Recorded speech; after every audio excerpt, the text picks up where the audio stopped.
Hello, everyone. Am I live? If you all can see me, can you please give me a number one? Let's see. No, okay. Big Bad John, how you doing? How you doing, Rex? Good to see you, my friend. I hope you're doing well. Let's see. Well, let me see if I can bring this over here. That way I don't have to be looking away from you all the time. There you go. I think that's a little bit better. Copernicus, hello. Good to see you. Mario123, how are you doing, Mario? JT is in the house. Let's see. Copernicus is in the house. How you doing? Thomas from Austria. Good to see you, Thomas. Haven't seen you in a little bit. Hope you're doing well. Dada, okay, I'm getting a number one. And can you help me out? Is it 10:15? I mean, is it about 2:15 Eastern time? Because my internal clock on this is still messed up. How you doing, Janet? Good to see you. Next, Tix. Forrest is here. Renee, how you doing? I'm not going to spend too much time with salutations, ladies and gentlemen, because I actually have somewhere to be here in about an hour and 20, 30 minutes or so. Uh, hey, how you doing, Richard? Richard Citron? Igualmente, mi hermano. Thank you. American Eagle. So, anyways, I'm going to be here. I'm going to be leaving here sooner than normal. But I wanted to come on here real quick and maybe share a little bit with all of you. I was going to do some videos so that I can post them today and tomorrow. But I was like, you know what? There's just so much stuff to talk about, and I don't always have time to take a look at the comments when I post a video. So why not do it live so that we can have a discussion live here, and I can see some of your comments and or questions at the same time, and say hello to a few of you I haven't seen in a few time. Caribbean House is in the house. How you doing? Good to see you. Tracy, hello. Let's see who else. JRC Homestead is in the house. How you doing? So we're good on time. It is 2:15 Eastern time, and that's the time we wanted to start it. Yeah, the internal clock on the StreamYard that I've got here, I think it's got me set for 1 hour ahead of where I actually am, or behind of where I actually am. So I have to figure that out so that I can fix that. But as long as I know that it's doing that, I know how to post the time properly on there. How you doing, Vanessa? David Jones, how you doing? Let's see. Dirty like the government. I like it. How you doing? I hope everyone is doing well. Michelle, how are you? We'll just give it a couple more minutes and just roll with it. And what I'll do is later on today, for those of you that can't stick around, later on today, I'll see if I can put chapters on this live stream. That way, if you don't catch the whole live stream, you can go to whatever section of the live stream you want to go on whatever it is we're talking about. Because today we have a lot of stuff to talk about. I've actually got it on cue already, all right? That's why I was a few minutes late. Before I even start with that, let me go ahead and mention two of our sponsors, right, or two of our partners with the Less Prep community. And the reason is because they have some awesome sales going on, and it's going to end. One of them is ending today, Sunday, and the other one I think is ending in a couple of days. Now, let me go ahead and talk to you real quick, ladies and gentlemen. I want to do this in the beginning. That way, whoever doesn't stay for everything at least knows that it's going on in case you are in the market. So, real quick, the OUPES Mega 3, their sale ends in 1 day, in about 1.5 days, their sale ends. And right now, with my 10% off, once you add it to the 30% they're giving you off, it's almost 40% off the price of the new Mega 3 that just came out. And it's a really good machine, and the price is a great price at almost 40% off. So just want to let you know that they have about a day and a half left, a little less than a day and a half before that sale is over. Okay, that's the first one. Let me see if I can go ahead and show you all the second one real quick. Well, I'll just tell you all about the second one. The second one is Nutrient Survival. Nutrient Survival provided me with an AP20 code, AP20 code. If you use my link and use that code, you get 20% off. And also, if you spend $200 or more at checkout, you just get a couple of little things that I thought was kind of cool. All right. But definitely don't get the food just because you're going to get an awesome cup like this. I love this cup. All right, it's my new coffee cup. And you also get a Forever bag that has the same logo. This is like the logo that Nutrient Survival started with when they first emerged as a food company, for long-term food storage. But anyways, just want to let you all know those two sales are going on. One of them is ending today, Nutrient Survival, and the next one will be ending tomorrow sometime, which is, or the day after tomorrow, something like that, which is the OUPES Mega Series. I do believe that the Mega 5 is also on sale at a very good reduced price. But other than that, let's go ahead and I'm going to spend about another 2 minutes to say hello. And I see that everything's working okay today in the background as far as StreamYard goes. And let me go ahead and remind you all, those of you that maybe weren't here on Friday, take a look at the live stream from Friday, because on that live stream, I've got everyone that won something for the Super Chat giveaway of the month of September. I've got everyone that won an Alaska Prepper coin. In addition, we had 5 people walk away with an awesome prize. Right, anywhere from a reverse osmosis filtration system from Simpure all the way up to an OUPES 2400 from OUPES that OUPES gave away. Right, and the OUPES 2400 winner, A Beautiful Day, it has already contacted me. Okay, so I'm sure she was pretty excited to get that OUPES 2400. But go ahead and make sure that you watch that, just in case you won. You have to send me an email. Okay, I can't send you anything if you won if I don't get your information. So, ladies and gentlemen, let's go ahead and talk about well, you know that I'm not big in like covering, wars and stuff like that. I believe that we are going to enter into a very large crisis, be it a world war, I don't know, be it an internal conflict within our nation here in the United States of America.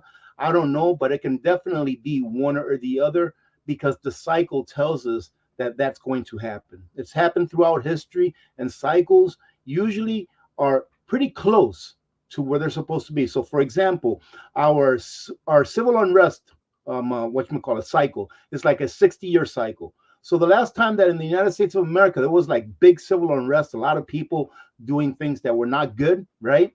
That was destructive, was in the 60s, if you all remember that. And now, what is it? About 60 plus years later, we're in the 20s. That's a 60-year cycle. And we've been in that cycle here for a little bit now. We have a major war cycle, which is anywhere between like an 80 to a 100-year cycle. And we're right in there. We're right in that major war cycle. We have a financial cycle. We have a micro and a macro financial cycle where the market busts. And the micro cycle is about 8 years or so, between 8 and 10 years. And the macro one is like between 80 and 100 years. Well, what happened around 80 years ago? 80 plus years ago? Well, we had the crash, the big crash that resulted us in going into a Great Depression, which then resulted us, I believe, going into war in order to get that depression out of there, but also resulted in our nation being changed forever through social programs that were put forth that are now pretty much hindering us, because we have to pay so much in taxes just to keep those social programs abreast that it's turned into nothing but a Ponzi scheme. So all of these cycles, in my opinion, they all happen, and they continue to happen millennia after millennia. And I'm going to go over a few of those with you today. The first thing that we're going to talk about is, of course, what's happened this weekend, which is very tragic, ladies and gentlemen, because war is no good. War is not the answer. Unfortunately, for there to be great change, there always has to be violence. And that's very unfortunate. But I'm sure that you all know that there is a lot of Americans in Israel, right? Because a lot of Americans plus a lot of Europeans go to Israel to vacation. And right now, dozens of Americans among the Gaza hostages. So I'm sure that you all know what went on yesterday, Friday evening going into Saturday morning for us here in the U.S., is that Israel was invaded, I believe, and attacked by, I believe it's Hamas. I'm not very big on geopolitics, all right? Because I believe more in cycles than in geopolitics. But I believe it was Hamas, and they went in there doing terrible things. And as a result, many, many people have lost their lives. And there are many people that have been captured by the assaulting side and have been brought back to their country, and they're now hostages. And amongst those are a lot of Americans. So the first thing, ladies and gentlemen, is I would ask that you go ahead and say a prayer, whether you agree with what's going on over there or not. You say a prayer for the people involved, because with war, it seems that more often than not, it is the innocent people that actually suffer more so than those that are committing the atrocities. So that's what's going on over there. This can be the thing, ladies and gentlemen, that triggers World War III. I don't know. But the fact of the matter is that we are living in a time. Let me go ahead and take this off for a second.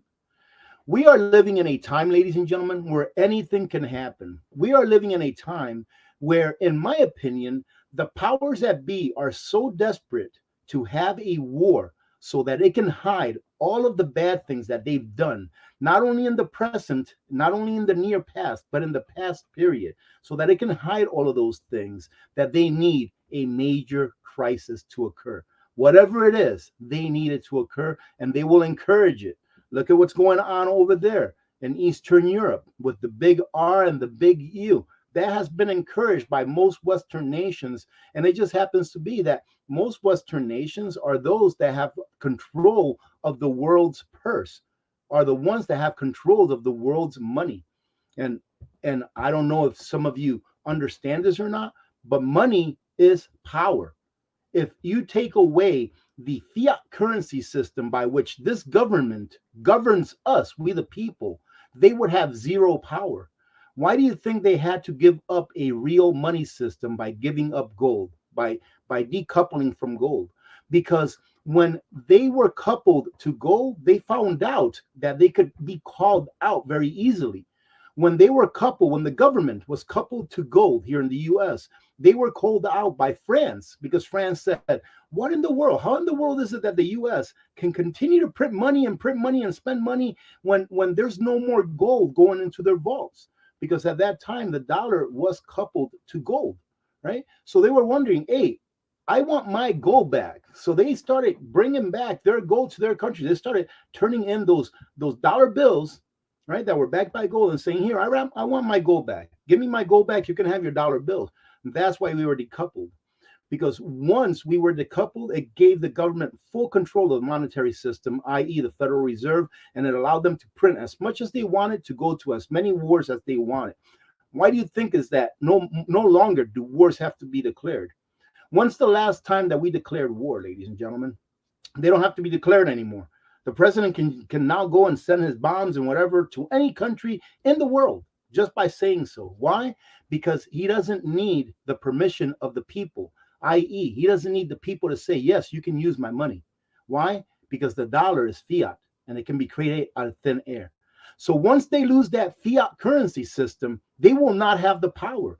If we have to go back to a gold-based system or a commodities-based system, i.e. gold, oil, wheat, whatever it may be, the government no longer has the power of the purse. We, the people, have the power of the purse because they can't just print it out of thin air. They have to take it directly from we, the people, like World War II.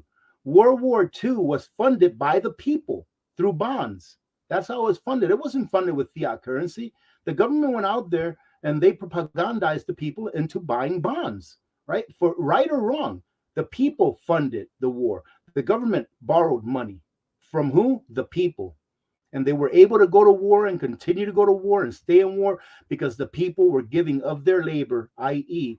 their purse, their money, so that the government continued to go to war and stay at war.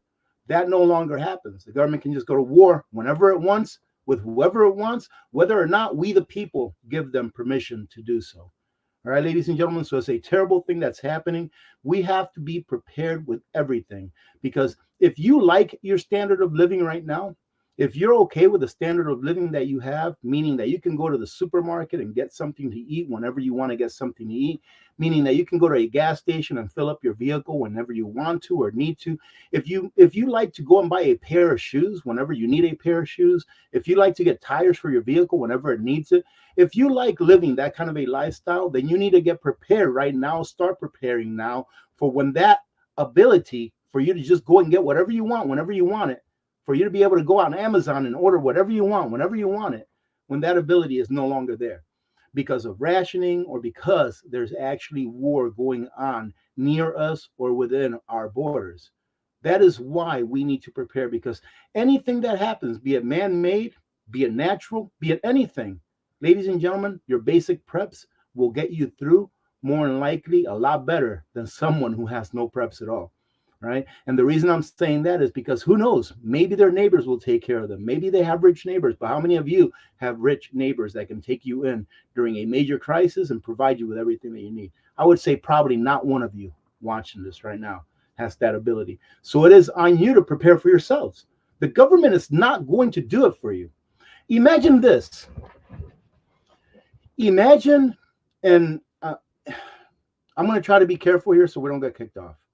Imagine if in Israel, when all of those people were invading Israel and going house to house and committing atrocities, imagine if every household that they went into were armed. Imagine if they were all armed. How successful do you think that that would have been? Yes, some lives would have been lost, but I would say that not nearly as many would have been lost as have already been lost. How many hostages would have been taken? That's another thing. Prepare yourselves, ladies and gentlemen. Get ready. Get some self defense as well. You just never know when this can happen here. You don't know. Right now, the southern border is still porous, and we're going to cover that here in a minute. What's to say that the millions of fighting age males that have entered through the southern borders with no other family in tow were not sent here to do bad things to the United States citizenry? Who's to say that? Yes, I'm a crazy guy for even thinking that, right? But really, ladies and gentlemen, who's to say that? 5 days ago or a week ago, who was to say that what's happened yesterday in Israel would have happened? If you would have asked someone that that would happen, they would have probably been like, you're crazy. That's not going to happen. But it did. Were they expecting it? No. Were they prepared? I don't know. In my opinion, not as prepared as they could have been, because if everyone was armed in those houses that they went into, man, those people that attacked them, they would have had a much harder time, and they would have probably regretted doing what they did. So prepare yourselves now, ladies and gentlemen, and hope to the good Lord that you never have to use your preps because you have to, but because you're just rotating through them. And pray that you never have to use a self-defense weapon, of whatever kind it may be, because you have to, but that you're using it just to stay proficient with it. That's what preparedness is about. You don't want your kids to go hungry? Get some extra food. You don't want your kids to have to face a fate like some of these people we're facing in Israel right now? Get some self-defense and learn how to use that self-defense. That's why preparing is so very important.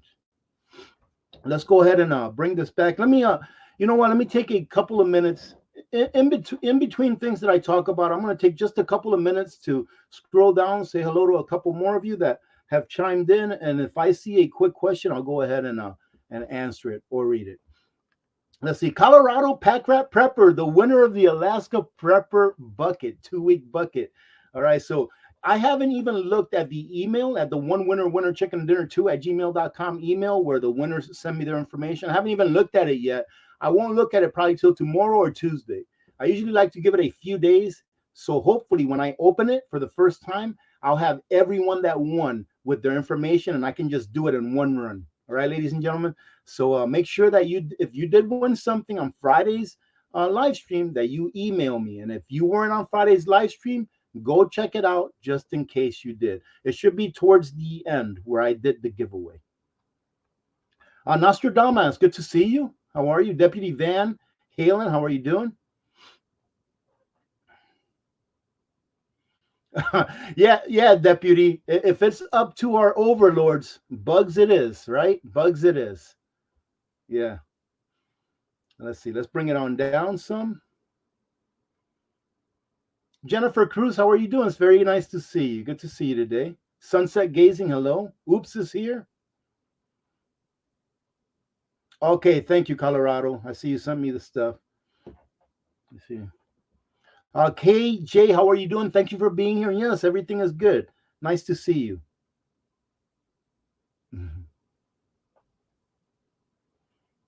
All right, let's see. 20 on pump. Your guys' names crack me up. 20 on pump 5. I love it. That might get you a block or two, right? 20. Let's see. Linda asked, is it still snowing? It's not, but the snow that we had was nasty, heavy snow that unfortunately stuck to the ground. And unfortunately, my wife's truck doesn't have winter tire. Well, it does have winter tires, but they're no good. They need to be replaced. And we're not set to go in there and get them replaced till the 1st of, what is it? November. Incredible.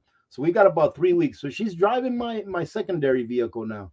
until we get those tires changed, because it can be very dangerous, ladies and gentlemen.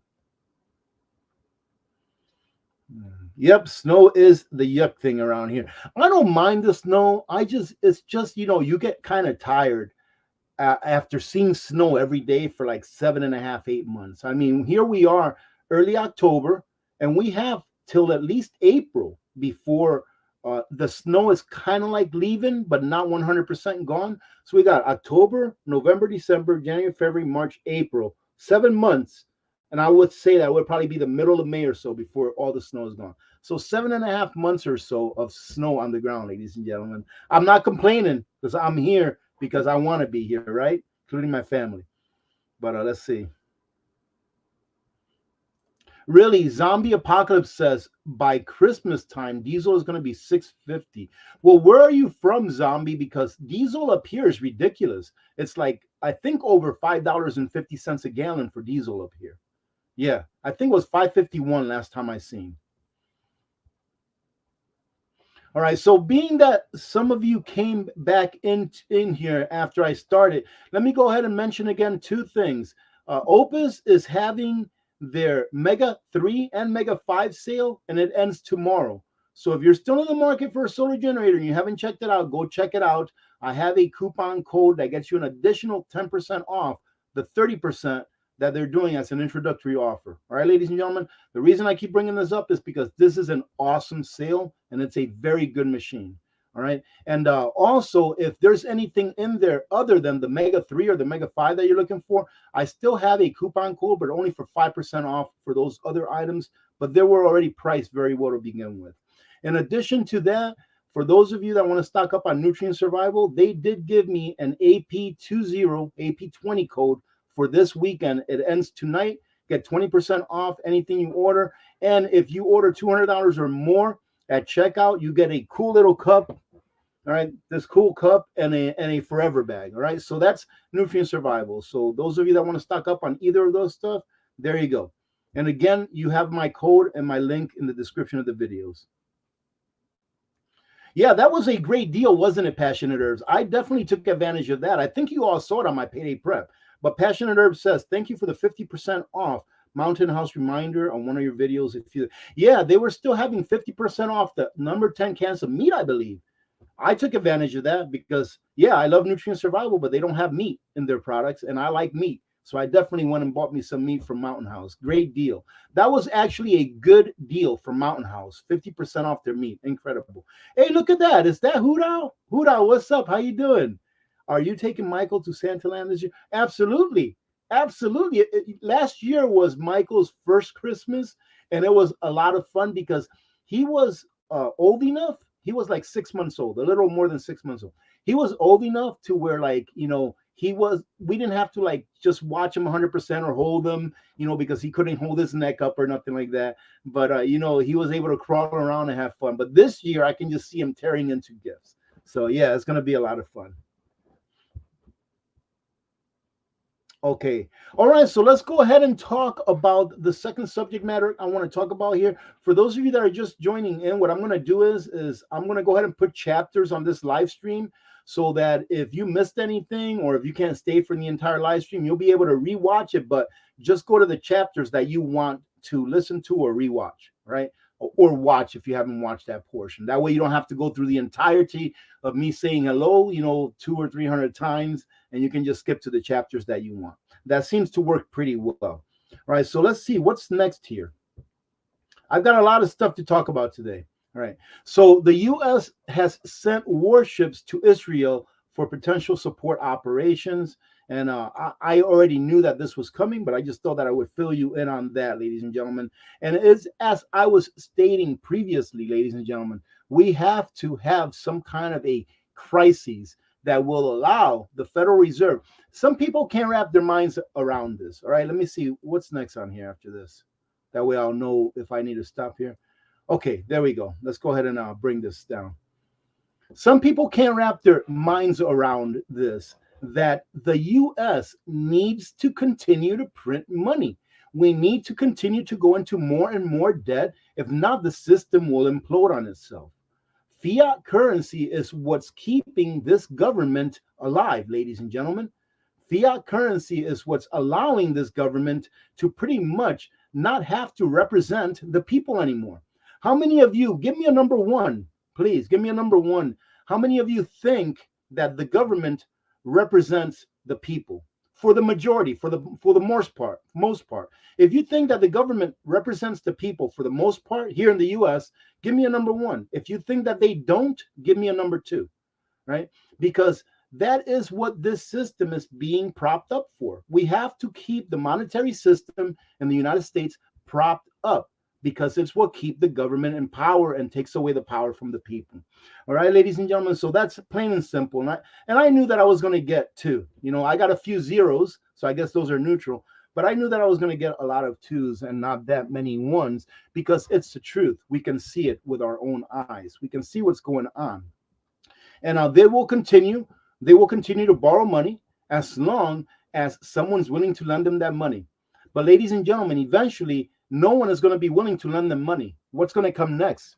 When no other countries are willing to lend our government money, meaning buy their bonds, right? So all of the bonds have been depleted from all of the other countries' reserve banks. They have no more bonds, maybe a little bit in order to do trade directly with the U.S., right? Once all that, who's going to buy the debt? Who's going to continue to buy the debt to fund the government? Well, ladies and gentlemen, it's going to be you. Well, you may be saying, well, AP, I'm not going to be buying any government bonds. Oh, yes, you are. Because if you have a 401k, you'll be buying government bonds. If you have a savings account, you'll be buying government bonds. Heck, if you have any kind of account in a bank, you'll be buying government bonds. It's just more than likely most people won't know that they are buying government bonds, that the banks are using your money to buy government bonds, ladies and gentlemen. And then once that dries up, who's going to buy them? Well, the Federal Reserve is going to start to create money out of thin air and go ahead and fund the government by buying their bonds through the banks. So the banks will buy them, and then the banks will sell them to the Federal Reserve. The Federal Reserve will give the banks that money. That money is newly created money. It will be very inflationary. And then that will be the end. And what I believe is that the government would hope that before we get to that point, that we will have a CBDC, ladies and gentlemen. That's what they hope, that we will have a CBDC before we get to that point. Why? Because after that, they don't care. After that, they will have full control over how you can act within an economy. They'll be able to tell you when you can go buy something. They'll be able to ration whatever they want. They won't have to issue out ration booklets, ladies and gentlemen. You will have a ration booklet. It's going to be called a CBDC on an electronic wallet in your phone. And you will buy what you want to buy when you're allowed to buy it. Unless there's a black market that evolves, and a black market will evolve in a system like that. So right now, when people make fun of me on the comments because they're like, man, this guy's been saying to prep for all those years, you just wait. The day will come. I hope not. I hope that the day never comes when government gets away with creating a CBDC. And I'm hopeful, ladies and gentlemen. I'm actually hopeful that they won't. I'm hopeful that we have enough patriots within our halls of Congress and the Senate for us to stay away from having to adhere to a CBDC. And after what happened with this McCarthy guy, Speaker of the House, after what happened, I'm hopeful that there are still a few patriots that say, no, we are here for our constituents. We're not here to keep this war machine running. We're not here to continue to make the military-industrial complex filthy rich on the backs of Americans and on the backs of the mothers and fathers that have to send their children overseas to die so that these people can become more wealthy war after war after war. Maybe we still have. I have hope that we still have a few patriots like that representing the people in Congress. And it seems that it only takes a few in order to make change. Well, hopefully that change that they're making in order to stop the machine from draining more wealth and lives from we, the American people, hopefully others will wake up to the fact that, yes, this is the right thing to do. It is the right thing to do, to be able to voice your constituents' opinion, at the government, instead of just going along to get along so that you can make another $10 million on top of the $100 million that you've already collected over the last 50 years of serving in Congress, when you've only been serving yourself and the lobbyists that you represent. because you sold out a long time ago. So there is some hope. But ladies and gentlemen, what do you think? Do you think that we're going to head toward a way where all of a sudden all of our representatives are going to have a change of mind and say, hey, I think now I'm going to start representing the people that elected me. All right, I think I'm going to start that now. I think that now we're going to start being a little more conservative with the funds that we collect from the people. Oh, I just triggered some people. I said the word conservative.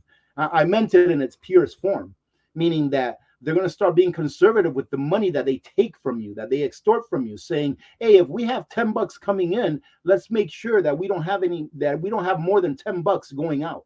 That's being conservative. That's not ripping your people off through inflation, through borrowing money that you can't borrow.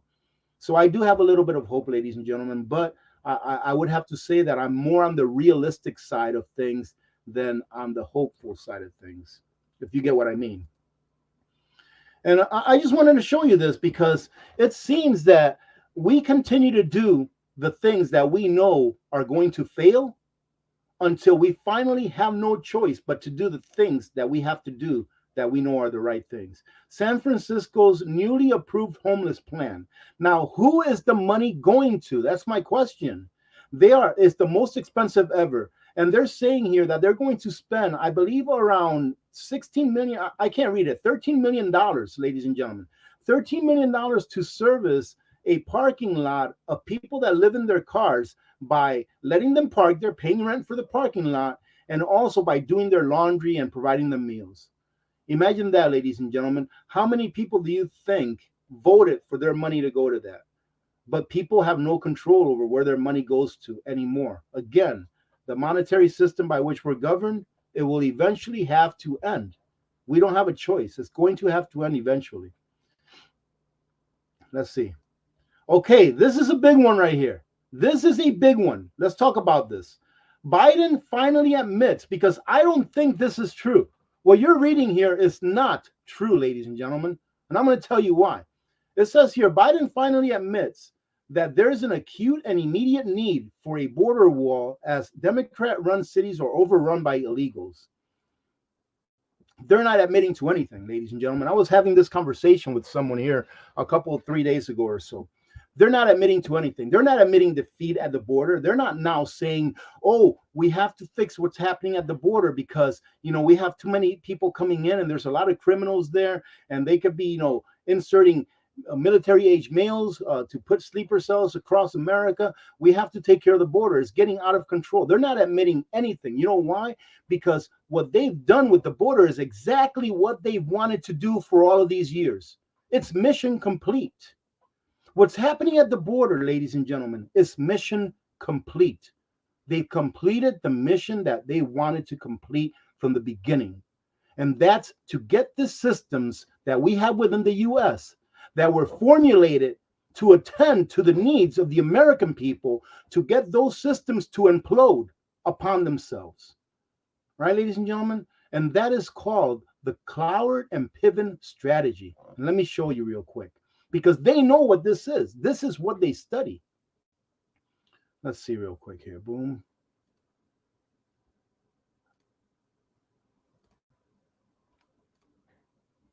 Now listen to this. This is from a senator. I believe it's a senator that was reading this. No, I can't find it now. But it says here, what is the end game of an administration that sprints away from common sense? What is the end game, ladies and gentlemen? The end game is being achieved as we see with our own eyes. The end game is to have the systems within the United States that are here for we the people to implode upon itself, because we have a government that knows it's at the end of the line. Remember, a government cannot govern unless it has money. And if the money is not there, the government's not going to be able to govern, ladies and gentlemen. So they have to change this system. They have to create crises in order for we the people to say, please help me, because we've been conditioned for so long, and I'm talking about in general, we've been conditioned for so long now that government is the answer, that the answer is go to government. They'll help you. They'll fix things. I have a really good friend. My wife and I have a really good friend that have always paid their taxes. They've always been very good citizens. They've always, taken care of their community. And they're in really rough times, right? Because one of them got very ill.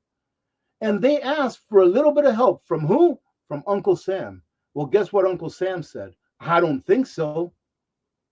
Government's not the solution, ladies and gentlemen, and they already know this. So let me go ahead and continue to read this. That way you understand what the Cloward and Pivot strategy is, and hopefully you can go and do a little bit of research for yourself so that you can see with your own eyes that this is exactly what's been going on for the last 5, 6, 7 decades now.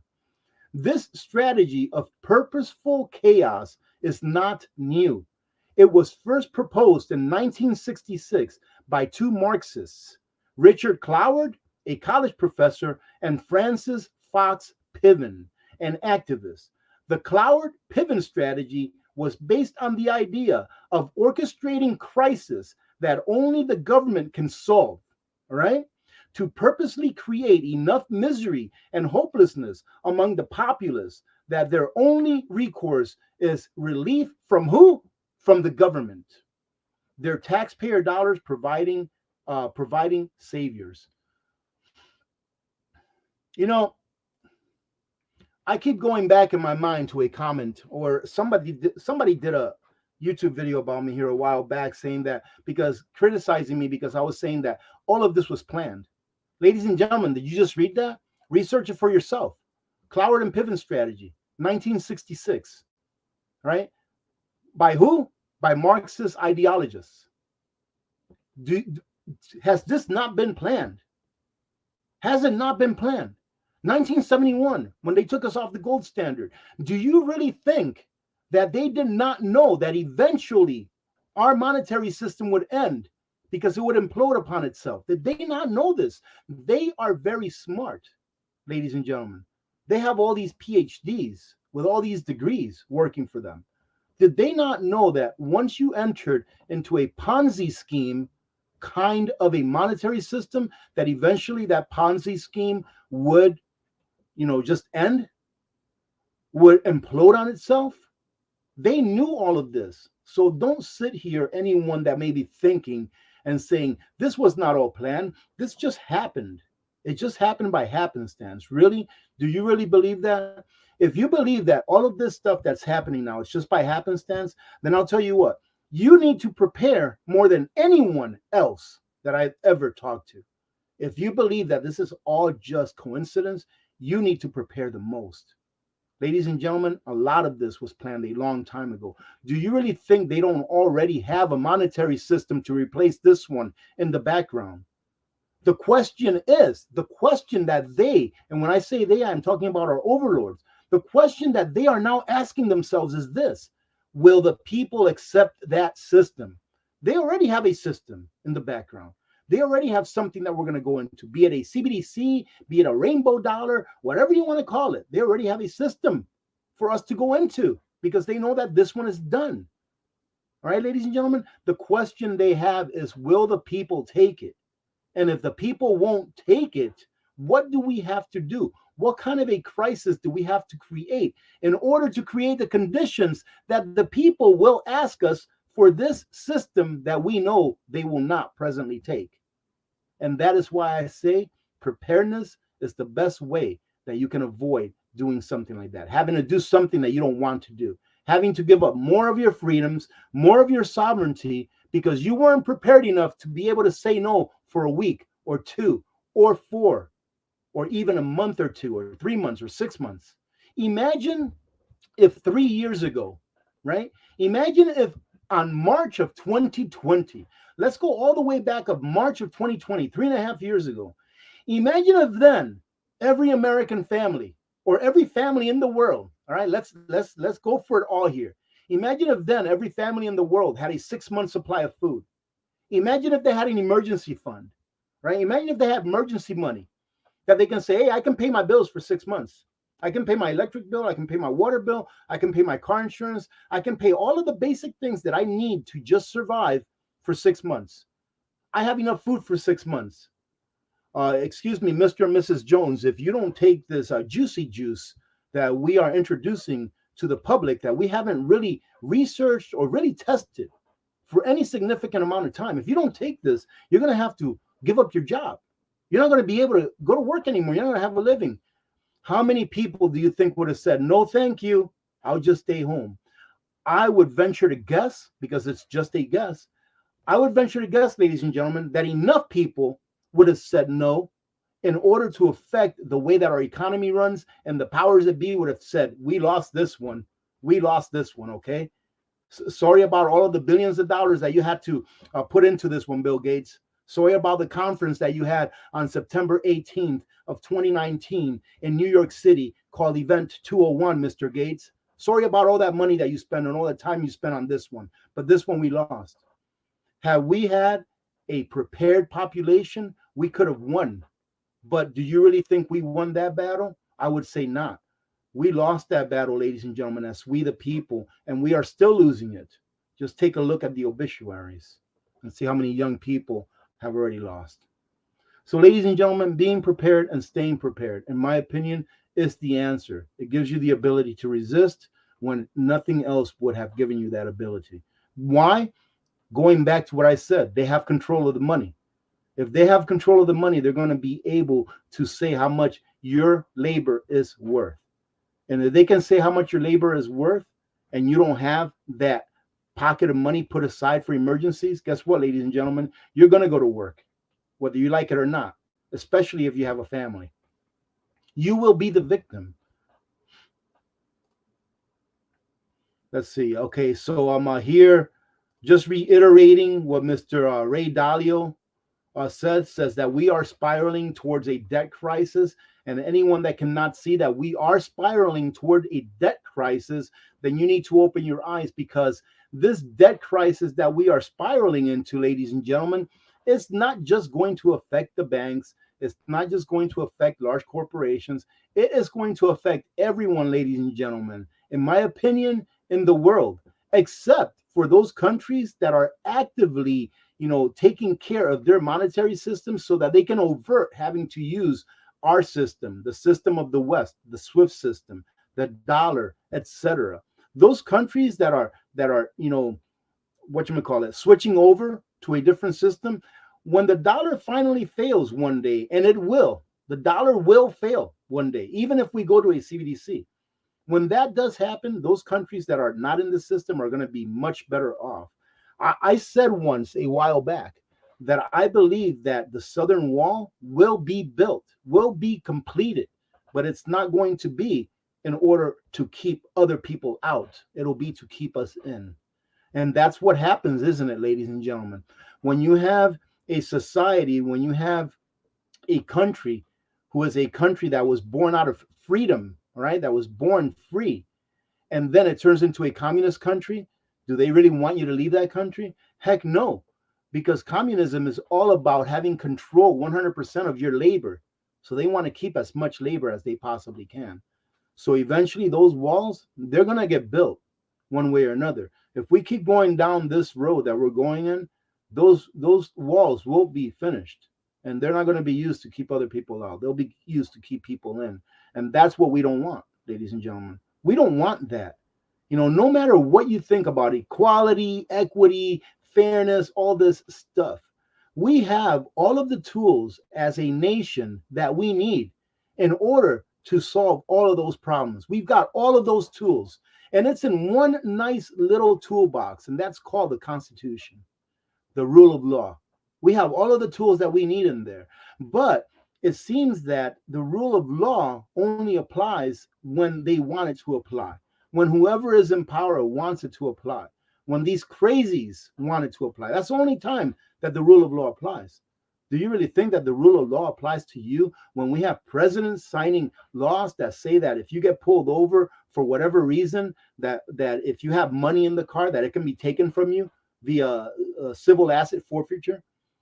Do you think that's right? Is that following the rule of law? Is that the spirit of the law? That if you went to the bank and took out $5,000, let's say, and you have it in an envelope in your car while you're driving, and you get pulled over because you had a light out in your car, that they can take that money, and then you have to prove to them that it's yours, and then they can give you a hard enough time to get that money back where it would cost you more to get it back via lawyers than what you actually had?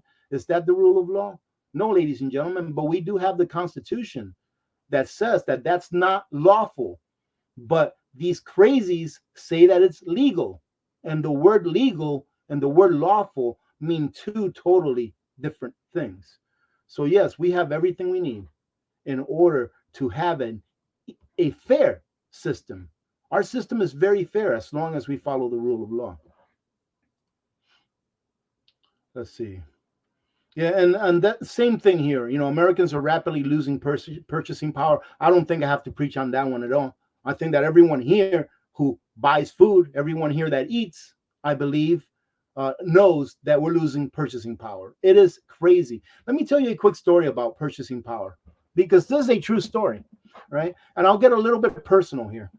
So, when I retired from the military, it was back in 2016. And I can't believe I'm like, man, I've already been retired for like 7 years. Yeah, actually 7 years this month, I'll have retired from the U.S. Army. So when I retired, I was receiving X number of dollars, all right, for my retirement, right? And at that time, I wasn't making any money off of YouTube. I was like maybe making 20, 30 bucks, maybe a month. Not much at all, ladies and gentlemen. But anyways, we were able to live off of that money. We were able to live off that retirement money with no problem, pay all of our bills, and not live an extravagant lifestyle, but still have a little bit of money to go here and there. I still had enough money to be able to send my wife and my daughter to Michigan when my mother-in-law was still, with us. May she rest in peace, by the way. So I still had a little bit of money to be able to do things when I retired. Well, now, ladies and gentlemen, let me tell you this right now. Now, let me see. I'm going to get my calculator. You're not going to see it, but I'm going to do it. That way I can give you a good number. So it was about bam. So, okay.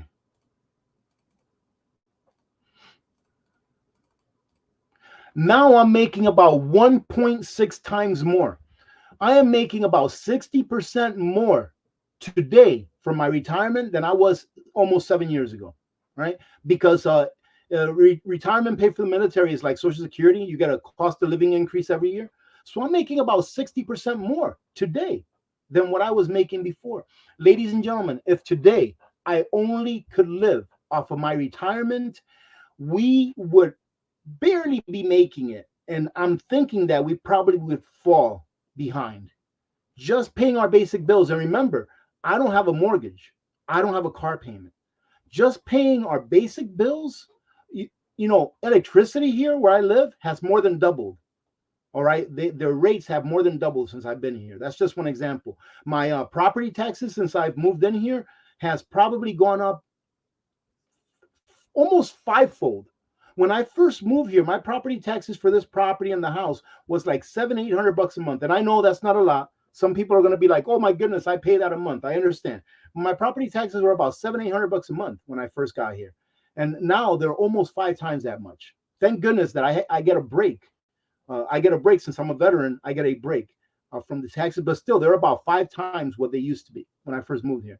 So right now, even though I'm receiving about 60% more than what I used to get when I first retired, I could barely make it now. My family and I could barely make it now with that retirement at that higher amount than what we could when we first retired, where we had enough to where we can save up for a vacation and stuff like that. So the purchasing power of the dollar is going to continue to go away at a faster and faster rate. So that's why I would say that if you have not prepared your finances, I'm not a financial advisor. I have to say that because I'm on the internet. Prepare your finances now, ladies and gentlemen. I like to get gold. I like to get silver. I don't mention ITM Trading nearly enough. I don't mention them nearly enough. For those of you that don't know who ITM Trading is, they are one of the partners of the Alaska Purple Community, our channel, and they're led by Miss Lynette Zhang, and they have a YouTube channel, and it's great. So if you're looking for precious metals, if you're looking for a different way to do it, just give them a call. They're more educators than anything else. Yes, they are a business. Yes, they want to earn your business. They want you to buy stuff from them. But one of the things that I really like about ITM Trading and Ms. Lynette and her staff over there is that they actually will talk to you for as long as you want, as many times as you want, and never ask you to buy one thing. You are the one that's going to call them and say, I want to buy this. But they'll never say, do you want to buy this? No, they will educate you. You can call them as many times as you want for free. They're not going to charge you. You can call them as many times as you want. They will give you all the information that you're looking for. And then when you are ready to go buy whatever it is that you want, you tell them what you want to buy. Ladies and gentlemen, they don't pressure sell at all. I don't like to work with any kind of business that does pressure selling. So if you are in that position, just I have a link and a phone number in the description of my videos for ITM Trading. Go check them out. It may not be for everyone because I think they have a minimum of like $5,000 that you have to spend with them. So if you're looking to spend more than that, then you want to go ahead and talk to them. Yes, I also deal with Genesis Gold Group, and they are a great company as well, right? But ITM Trading, just as good. And I do believe in competition. So don't ever just go to one person or one business that I refer you to. Go check others out. Go check multiples out, not just the ones that I refer you. I think that if you go and check 5 or 6 on top of the ones that I'm referring because I'm sponsored by them or because I'm partnering with them, then ladies and gentlemen, that's even better. Because in my opinion, competition is best for you, the consumer. It gives you a better product at a cheaper price. All right, so let's go ahead and see what else we have up here. And then we're going to do a little Q&A. And this is very sad, and it is the state of the world in which we live, right? And we're going to talk about that last. But check this out. This is the mainstream media for you, ladies and gentlemen. This is how much the mainstream media cares about the American people, because they are there for us. The mainstream media wants to make sure that the American worker stays employed. So the more wars that we go to, the better it is, because that way we can have American workers and American jobs building bombs and building tanks. You can't make this stuff up. When CNN admits that most of the money going to Ukraine is actually going to American companies, something about that war is just not adding up. Ladies and gentlemen, that's how they do it. Read the book. Read the book, Confessions of an Economic Hitman, John Perkins. If you're going to read one book, read that book, Confessions of an Economic Hitman by John Perkins. And the reason is because that's exactly what they do. The government goes to a country that's maybe not very well off, and they say, hey, we're going to go ahead and build up your infrastructure. We're going to go ahead and lend you money to build up your infrastructure. In this case, they're like, hey, we're going to go ahead and lend you money so that you can fight in this thing that's going on, right? Enter into this conflict. Have enough stuff that you need to enter into this conflict, and whatever happens, happens, right? We're going to give you all this money, right? And then when the company accepts that deal, okay, the government lends them a whole bunch of money. And then let's say, for example, let's say Peru, right? They go over there and they say, well, we lent you $10 billion, but part of the deal is that you have to take the money that we lent you and you have to use American companies in order to build your infrastructure. All right, ladies and gentlemen. And then what happens when they can't pay that loan back? Guess who owns the infrastructure that was built? Not that country.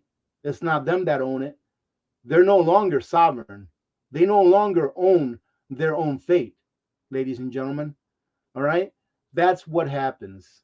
All right? That's how the United States and a lot of other countries do it too. China does it too. China probably does it way more than the U.S., especially around the continent of Africa. They probably do that way more than the U.S. does it. But that's one of the ways that they do it. In order to gain the sovereignty of that company, of that country, and that country loses sovereignty, that's one of the things that they do. Let's see.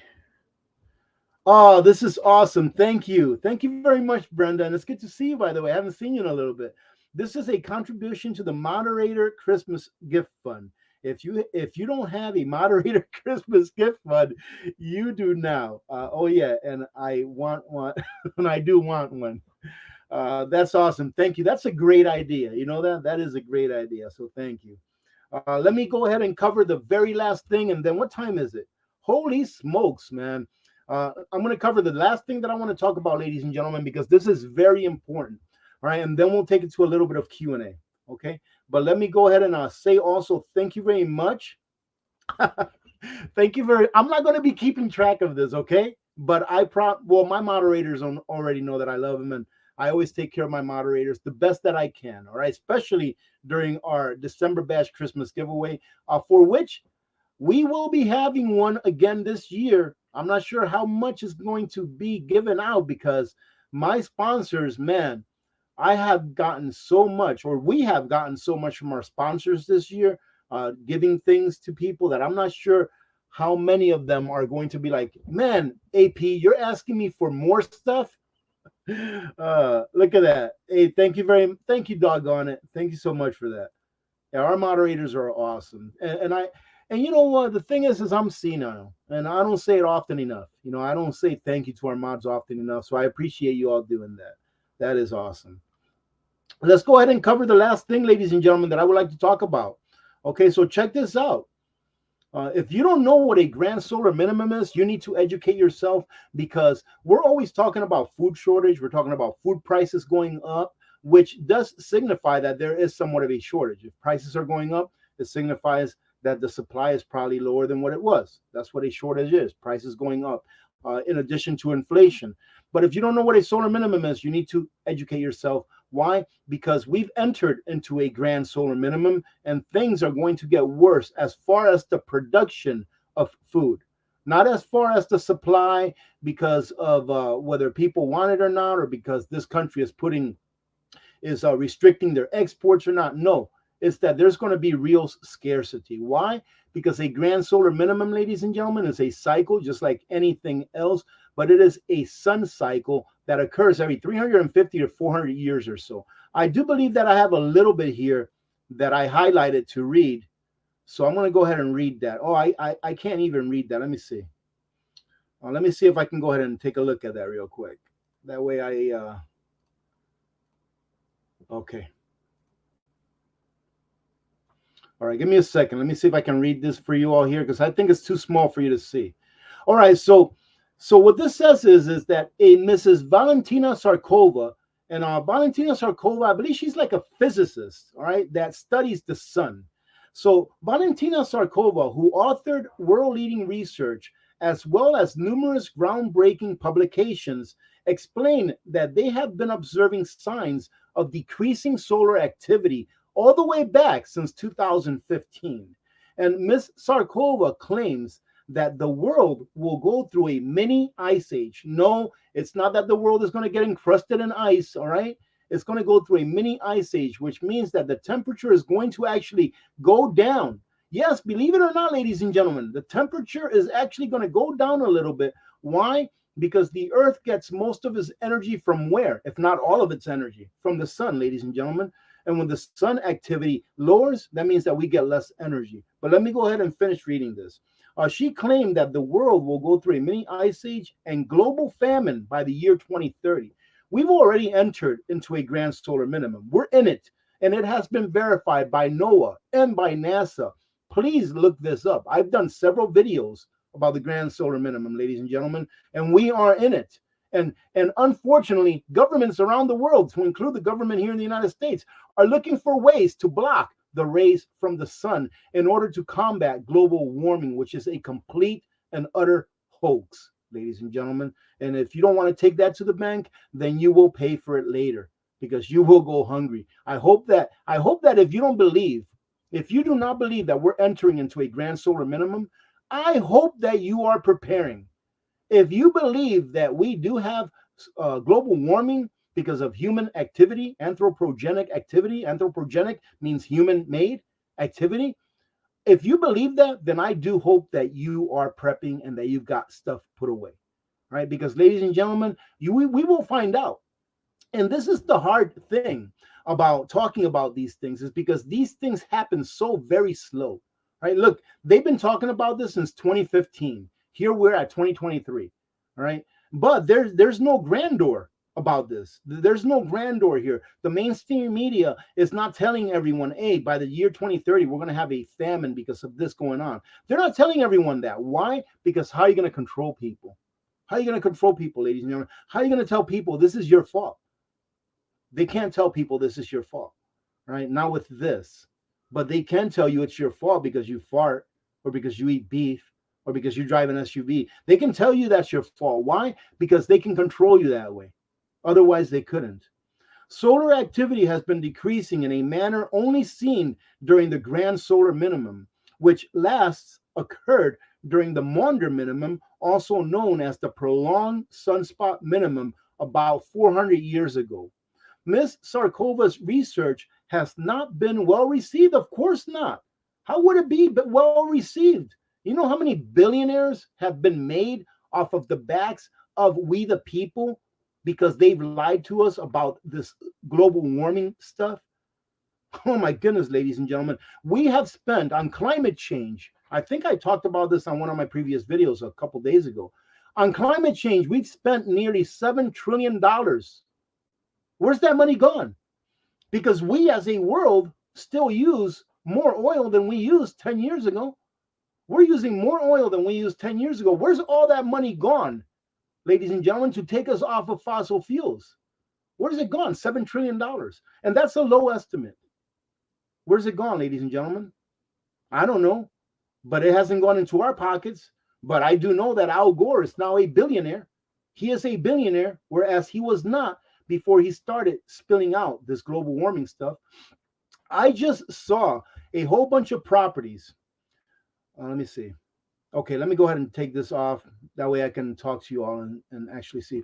I was watching a video today and about Mar-a-Lago, right? Mar-a-Lago, the lawsuit that's pending for President Trump, saying something that he said that his property was worth $700 and something million, and the people that are trying to prosecute him say that he lied because it's only worth 25 million. Whatever. I don't care about that, right? I have my opinion on that, but what I'm trying to get at is this.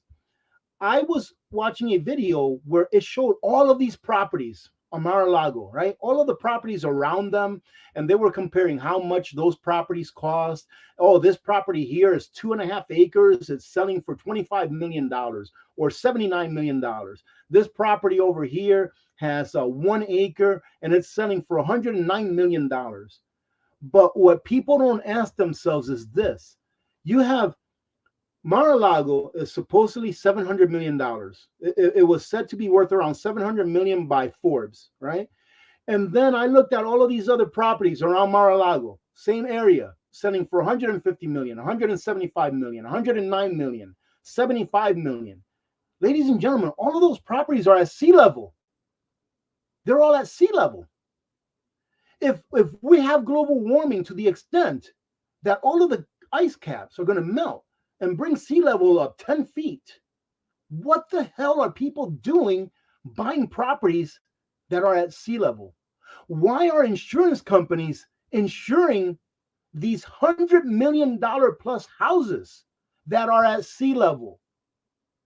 I thought that we were going to flood. I thought that we were not going to have a coastline anymore because of global warming. I thought that 2029 was the drop dead date, 2029, because of global warming. I thought that if cows didn't stop farting, that New York City was going to be flooded. But New York City has some of the most expensive properties that are insured, right? And loans giving out against those properties on earth. Why are banks giving out loans on $1 million properties that are at sea level?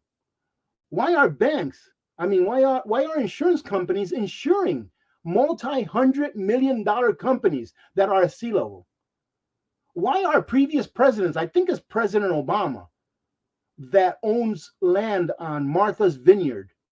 Why did he buy land on Martha's Vineyard? He bought a mansion there, which is at sea level, if the tides were going to rise so high that it was going to get rid of our coastline. Why? Because in my opinion, look, I'm not an educated person, all right? Not to the level that these other crooks and cronies are, right? I have a 2-year degree in general education, ladies and gentlemen, meaning that I went to college for 2 years to learn what I learned in high school, right? That's a 2-year education degree, general education degree. So I'm not no PhD.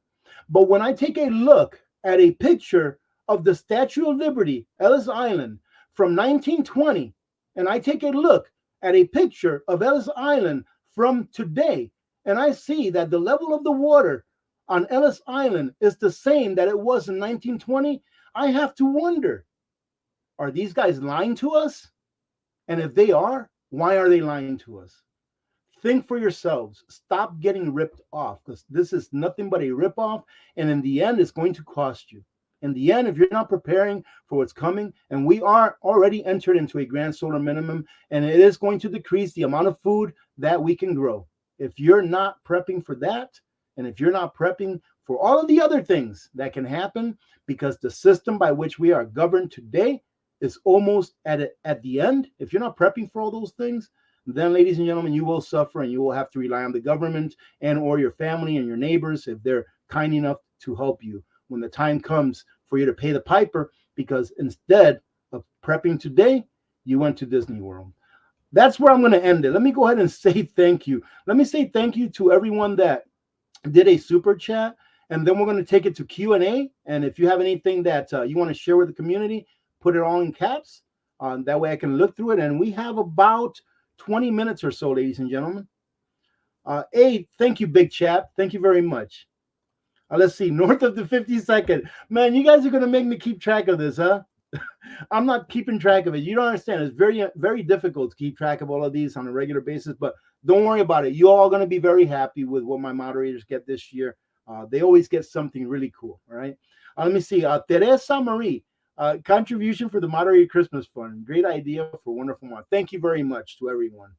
Thank you. Let's see, who is this? Mimi. Thank you, Mimi. Thank you, and blessings to you as well. Thank you. And again, thank you to Doggone It. Thank you to ABC Patriot. And thank you very much to you, Brenda. And again, good seeing you all. All right. So now, listen, let's take a few minutes if you would like.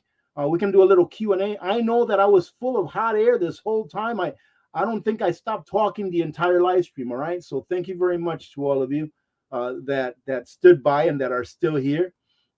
All right. And let's see. North of the 52nd, thank you very much for the super chat. Thank you. Ladies and gentlemen, I'm going to go ahead and say, hey, I'm going to spill the beans. All right, north of the 52nd. Let me see. Where are you at? North of the 52nd, I'm going to spill the beans. Ladies and gentlemen, north of the 52nd was up here for a few days in Alaska, and they were up here near where I live. And we actually met up for dinner. All right. I think on the day before, the evening before, they were going to roll out to a different part of Alaska. So I was able to meet north of the 52nd, a couple, very, very nice. And it was so much fun. I think we talked for like an hour and a half. Right. I think that the waitress, when she came to take our order, because I brought my lovely spouse with me as well. To meet up and have dinner. And I think that the waitress, when she came by to take order like twice, we were like, oh, we're not ready to order yet because we were just talking. So it was really awesome meeting you all. All right. And thank you very much. Okay. Let's see. Let me see. Empress Jennifer, how are you? Let me see. I emailed you, didn't hear back. Are you interested in donations for the giveaways? No, ladies and gentlemen, whenever I do a giveaway, I don't require any donations for any giveaway, right? The only donations that we do, usually on an annual basis, is when I need help for the turkeys, and that's it. The turkeys are done. We have collected enough for the turkeys to be done. And thank goodness for Nutrient Survival, and thank goodness for Genesis Gold Group. Nutrient Survival has donated enough money to get about 100 turkeys for service members and their families. Not just turkeys, Thanksgiving meals, for 100 service members and their families. All right, ladies and gentlemen. And Genesis Gold Group was able to purchase us roughly 50 or so turkeys, all right, to go to the food bank. And then all of the super chats that you all have donated in the last 3 months is enough to get us the other 50 turkeys, all right, for the food bank. And I will be doing, it'll be coming out of AP's budget, all of the sides for the 100 families for the food bank. So what I'll do is I'll go to Costco and I'll get all of the sides that you need for 100 Thanksgiving dinners, all right, because they'll already have the turkeys, stovetop stuffing, mashed potatoes, fried onions, the fried onions, the French's, butter, all that kind of stuff, ladies and gentlemen. We'll go on a shopping trip, get all that stuff, and then we'll take it to the food bank, and then I'll do a quick video showing you all everything that we were able to contribute this year. All right, so, but as far as giveaways, if I do a giveaway, no. If I do a giveaway, ladies and gentlemen, it's my way of paying it forward. So thank you for asking very much. Thank you. Oh, yeah, absolutely. L Arms has a great question. How do you close the border? Any ideas? Absolutely. Number one, bring all our brothers and sisters home from overseas bases. Every country that we're at, most of them, I can't say every, but most of them, I know Japan, I know Germany, I think Spain is one of them. Countries that we're at that we have a big force there, they don't want us there, ladies and gentlemen. In Japan, in Okinawa, Japan, they have protests almost every weekend saying get these Americans out of these bases. They don't want us there anymore. I know I'm not into geopolitics. I know that I don't know what it would mean for us to bring our bases home, but can we afford it? Number one, can we afford to keep sending our dollars overseas, ladies and gentlemen, to protect other people's countries? Bring our brothers and sisters home. Bring our children home from overseas and put them at the border to protect our border instead of sending them to other countries to protect their border. And when many times we lose lives for one reason or another, bring them home. Yeah, that's how we secure the border. You bring our brothers and sisters, our children home that are in the military.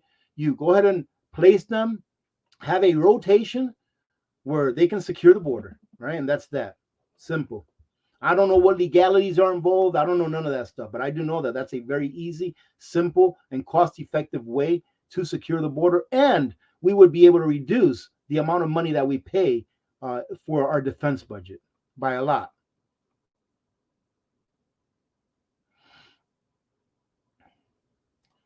I have Midnight Man says, has anyone heard anything about reinstating the draft? I have read a couple of articles on that, and what I would have to say is this: I would hope that if they do reinstate the draft, okay, and I understand what I'm saying here. If they do reinstate the draft and they want to draft Americans to go to a war that is outside of the borders of these United States of America, I could care less about Article 5 from the UN, whatever the hell that is. United Nations, Article 5, that says if this little country over here that has a GDP of $50 a year gets attacked, that we get to go and fight for them. No, we have to take care of Americans first, right? So I would say that, yes, if they do institute a draft, because people have wisened up and said, no, I'm not going to join this military. People are actually taking a look and say, I'm not going to join it, right? Not because I'm not a patriot, but because look at what they do. Look at Afghanistan. Spent 20-something years in Afghanistan. What did we do? How many lives did we lose in Afghanistan? You know, and then what about the $7 trillion they spent in Afghanistan? Where is that? Where's the 80-something billion dollars worth of weaponry, you know, and helicopters and whatever, tanks, Humvees that they left there? They're being sold in the black market, ladies and gentlemen. People don't want to go and fight those wars anymore. And I support that they don't want to fight those wars. So I would hope that if they institute a draft for anything other than because we here in the United States are being attacked from an invading force, that people will use their no muscle and say, no, thank you. We're not doing it. It has to stop sometime. Sooner or later, it has to stop. We have to stop letting these people that live their lives off of the backs of our people, that live their lives off of the backs of our young men and women dying, that live their lives off of the backs of your labor. It has to stop sooner or later. Who was this here that asked that question? Midnight Man. You had to get me started, didn't you, Midnight Man? All right? I'm just messing with you. But I meant everything I said.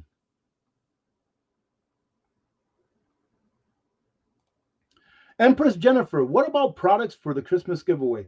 I am going to take care of that. The December Bash giveaway, for those of you that don't know, ladies and gentlemen, for those of you that may be new to the channel, the December Bash giveaway is something I think this is going to be our fourth year. Something that I started doing just to say thank you very much to everyone. And I love Christmas. I love Thanksgiving and I love Christmas. I know people have their problems with Thanksgiving. I know people have their problems with Christmas, because it's been so commercialized. And I agree with that. Thanksgiving and Christmas has been so commercialized that most people don't even know the meaning behind it. But I do. And that's why I celebrate it. And I even have my own little meanings behind those two holidays. But I love Christmas. And when I do the December Christmas Bash giveaway, it's because I love you all. I really do. And I want to give back to you all for allowing me to do this, because in all reality, I couldn't be doing this right now if there was nobody listening. I couldn't be doing this, and I wouldn't.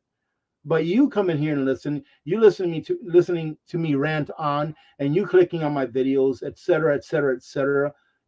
That makes it worth for me to come on here and do what I'm doing, and I love doing this. So you make it possible for me to do something that I really enjoy doing, that in the end allows me to help people that I can help within my community. It allows me to do a giveaway here or there because I have sponsors that give me free stuff so that I can give away, and also allows me to earn enough money to where I can do this once or twice a year. Do giveaways back to you, because in all reality, it's because of you all that I can do this. I couldn't do it without you. So no, I will never ask for any kind of donations for me to do giveaways like for Christmas. The only time that I ask for any kind of donation, and I try to give you something back for that, like the giveaway that we had last Friday, that was an awesome giveaway.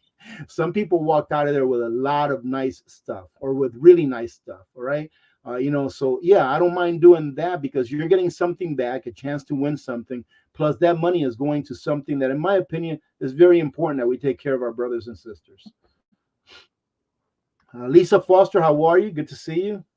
North of the 52nd says, I will be back. All right. Well, you're welcome anytime.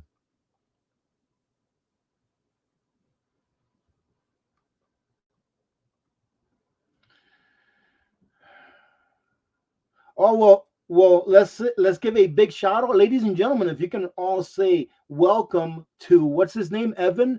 Say welcome to Evan, because Evan is the child of Valerie. All right, Valerie Aponte Boyle. Welcome, Evan. It's good to have you. Good to have you. I hope that you're helping your mom prep.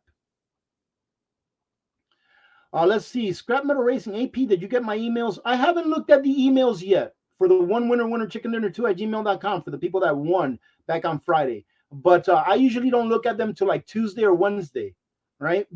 Or Monday or Tuesday. Whenever I look at them, I try to look at them about 5 or 6 days after the giveaway. That way, hopefully, everyone that won something will be in there, and I can just do a one go around, right? But I will be looking at them. If you send them to that email address, Scrap Metal Racing, then I'm pretty certain that I've got it, all right? And I'll email you all back and let you know the status.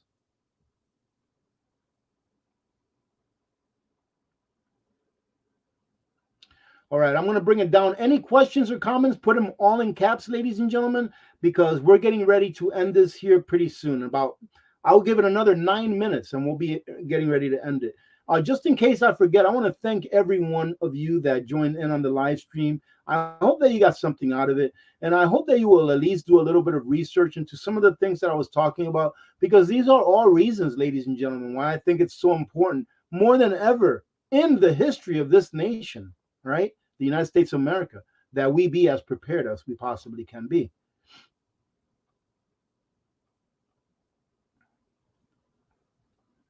All right. I'm bringing it down. I'm just looking for anything in caps is what I'm looking for.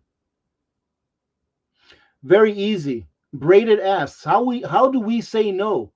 Be as prepared as possible. Be as prepared as possible. It gives you the ability to say no. Okay? Like let's say, for example, let's say that you've already retired. You know what? I'm going to go ahead and do a little bit of bragging right now. Okay? Like I said before, I can pretty much barely live on my retirement pay, right? But I can pay my bills because I don't have a mortgage or car payments or nothing like that. So let's say that I went and got a part-time job just because I wanted to pass time. And let's say that my boss says, hey, listen, somebody just blew up in the bathroom over there and the stuff is all over, the number 2 is all over the ceiling. It's dripping from the walls and stuff. I need you to go clean that. I'll be like, whoa, to me, that sounds like a hazmat kind of a job. And I'm not trained in hazmat. So I don't think I want to do that. I can use my no muscle whenever I want. Why? Because I really don't need that job, ladies and gentlemen. That's how you can use your no muscle. If you are prepared and the government is telling you you can't have this unless you do this, well, if you already have it, it's very easy to say no. And that's what I mean about being able to use your no muscle easier if you are prepared.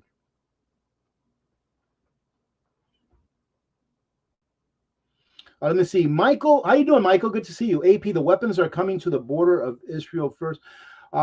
I really don't know about the situation between Israel and I think it's Palestine. I don't know the situation very well. I do know that they've had trouble for decades, and it's not something that I get into. Why? Because again, like I said, what concerns me more, Michael, is the cycles that we're into or headed into. Right, and it doesn't matter what country it is. It just doesn't. We are in a major war cycle, and what concerns me more is this the one that's going to actually knock off a world war that will affect all of us? Is this going to be it? All right, that will concern me more. What's happening is going to happen no matter what, and it just depends what country, but it's going to happen no matter what. We are in a major war cycle, right? So I don't mean to be like nonchalant about it. War is terrible no matter where it is, ladies and gentlemen, right? But I don't mean to be nonchalant about it because it's Israel. It's just that it doesn't surprise me anymore. And I'm not surprised. I'm not surprised. If it wasn't Israel, it would have been somewhere else. It would have been somewhere else, right? But something big is going to happen either way. Oh, and this isn't even the really big thing that's happened. We still have to wait for the real big thing that happens. All right. So just keep prepping the best that you can.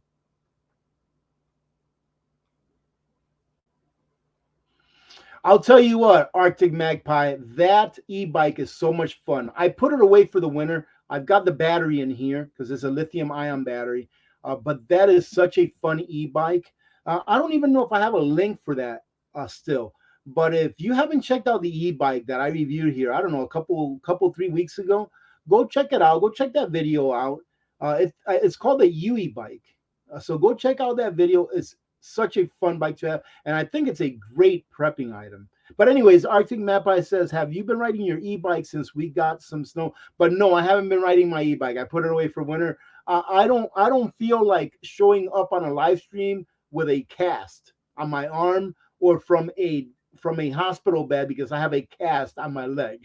All right, so no, I will not be riding that bike in the snow.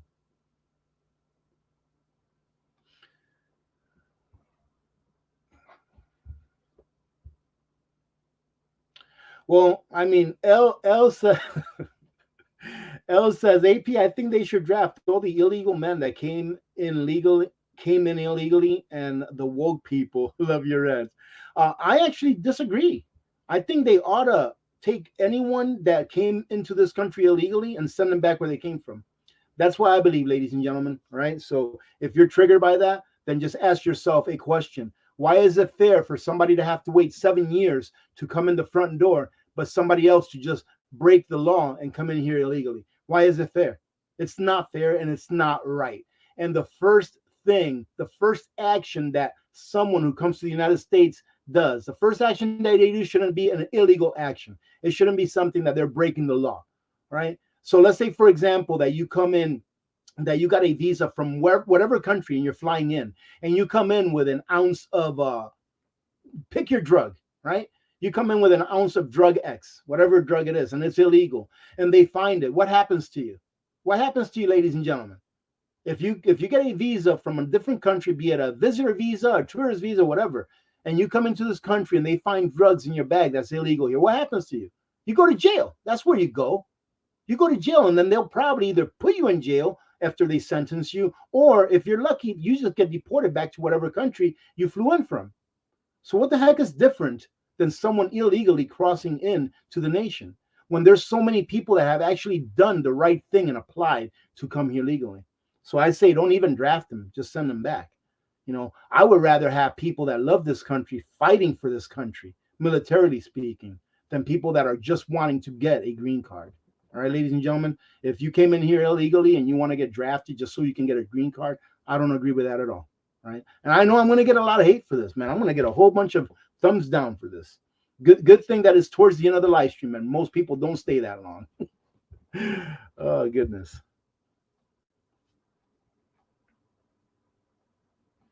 Okay, all right. I'm bringing it down. What time is it? Yep, I'm going to bring it on down.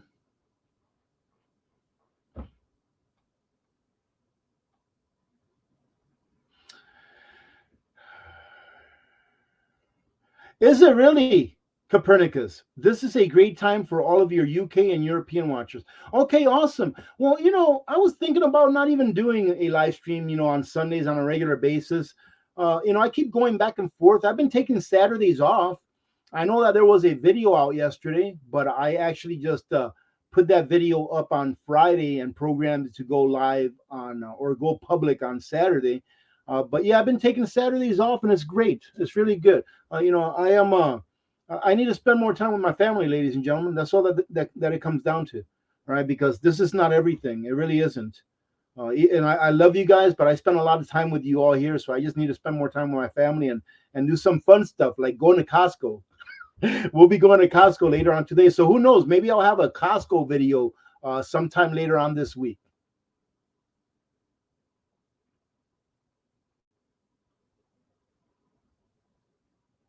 Let me see. MD Warden, how are you, MD Warden?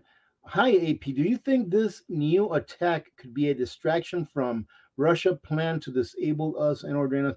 I really don't know. And if you've been here for a few minutes, the last few minutes, you'll know that it doesn't really concern me about the why. What concerns me more than anything, ladies and gentlemen, is what's gonna come about. What will happen because of this, right? It could be a distraction. It could. I mean, that would be a heck of a distraction with all of the lives that have already been lost. That would be a heck of a distraction if that was the plan. But it doesn't. The why doesn't really concern me. Is what is going to be the outcome, right? And what can I do to better prepare for the outcome? Because what many of us don't realize is that there's nothing that we can do about this stuff. Is there anything that we can do on a personal level to what's going on in Israel? Nothing at all. But what's going to be the second tertiary cause of effects of what's happening there? And those second, tertiary, fourth order of effects, are they going to affect our lives? And if they are, then how? And then how can we prepare for that? Right? So let's say, for example, what can be a second order of effect for what's happening over there? I don't know, that maybe that area of the world becomes very destabilized compared to how it is now, and that maybe oil, which is the life force of the world economy, can't come out of there as easily as before. Remember what happened when Russia and Ukraine first started out, and then they couldn't get their grains out of there? What happened to the price of food? It went up considerably. Same thing could happen with the price of oil. The price of oil can hit 150 bucks a gallon. I mean, 150 bucks a barrel, which will considerably bring up the price of diesel, price of gas, making it more expensive to transport food, whatever products it is, making life more expensive altogether. Right. So those are the things that I like to look at when we see something like this happening, because not that I don't feel sorry and feel bad for what is happening, but the question is what can I do about it? Absolutely nothing. I couldn't have done anything to stop it, and I can't do anything to stop it now. So what is the second, third order effect of what's going on? It could be that oil goes up in price considerably, affecting our standard of living even more so than what it is affected now with the inflation that we've been seeing. Great question, by the way. Thank you. I love it when you guys ask me questions that make me think. I mean, good stuff. I've definitely learned a lot more from you all than you've learned from me over the years. That's a given. Okay, well, hot doggity, ladies and gentlemen. Let's go ahead and call it good for the day. Let's see if there is Sparky's Run. How you doing? Gloria Knapp, Disabled and Prepping. How you doing? Marty Lauderdale. Let's see. Lisa Bibby, how are you? F. Pierce in the house. Let's see. Phil R, how are you doing? Maddie Mate, how are you doing? Good to see you. Tony Olivares. Tony Olivares, how are you doing? Let's see. Robin Taylor, how are you doing? Thank you, Robin. Randy Brown is here. Kansas Terry. Band again is here. All right. Okay, let's go ahead and call it good for today. Not too bad for an impromptu live stream. I think I had a lot of fun, actually. So I'm very happy that I did this. Thank you, ladies and gentlemen, for joining in. I hope that you have a great week ahead. Continue to prepare, because things, ladies and gentlemen, are only going to get more rocky. Everything I covered during today's live stream, it's just a small part of the big picture, but something that you can do every single day that can help you overcome whatever it is that may come is to stay prepared. And if you're not preparing, man, you should really think about starting. All right. So stay prepared, continue to fill in the gaps, and spread the word. That way, hopefully, your family and friends can be prepared as well. Having said that, for those of you that are new to the live stream, or maybe you've subscribed within like the last couple of weeks, in all capital letters, put I am new. And during our outro, we'll go ahead and shout you out so that you can see your name on the screen and the community can welcome you into our awesome little community. So having said that, ladies and gentlemen, I want to say thank you again for joining in today. God bless every one of you. God bless America. Remember to be good to each other. When good people do good things happen. Remember to reach one, teach one, and repeat. If we all did this, the world would be a better place, and you know that it will be a better place. Many blessings to every one of you, all right? God bless every one of you. Have a great rest of your weekend. And again, God bless America. Ladies and gentlemen, this is the only country we have that's worth fighting for, all right? So stay here and fight for this country, all right? Don't be going anywhere else. Stay here and fight for this country, all right? Because it's worth fighting for. Anyways, let me go ahead and get our outro cued. And in 3, 2, 1, God bless you all.